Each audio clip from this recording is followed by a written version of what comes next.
लिए इमाम करार दिया है और उनकी इत्तिबा का हुक्म दिया है।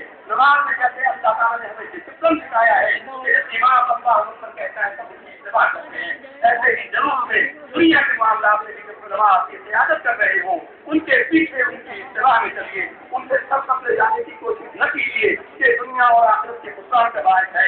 सरकारे दो आलम सल्लल्लाहु अलैहि वसल्लम की मोहब्बत अपने ईमान है। लोग कहते हैं हुजूर की मोहब्बत जुज़्वे ईमान है, हम ये कहते हैं कि ऐने ईमान है।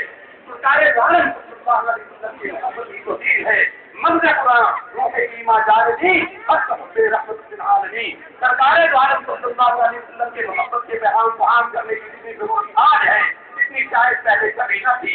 हमने देखा कि नबी करीम सल्लल्लाहु अलैहि वसल्लम के अखलाक़ करीमाना का बयान करके उसकी आड़ लेकर सरकार की नामूस पर हमले करने को जवाब बनाया जाता है। सरकार दो आलम सल्लल्लाहु अलैहि वसल्लम आपकी ज़ात मुक़द्दसा, आपकी ज़ात का अदब और इहतराम हर मुसलमान के लिए उसकी जान से भी पहले हमने फरमाया है कि तुम ऐसी किसी कौम को नहीं पाओगे जो अल्लाह और उसके अल्लाह के रसूल से मोहब्बत करे और फिर उन लोगों से भी मोहब्बत करे जो अल्लाह और अल्लाह के रसूल से इनकार करने वाले हों, इस्तेहज़ा करने वाले हों।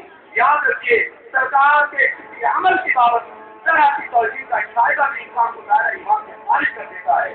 सरकार के अदब और मोहब्बत के पैगाम को आम करने की जितनी जरूरत आज है पहले शायद कभी न थी। किसी ने कहा है और क्या खूब कहा है कि मोहम्मद की गुलामी दीन हक की शर्त अव्वल है, इसीलिए वो अगर खामी तो सब कुछ नामुकम्मल है।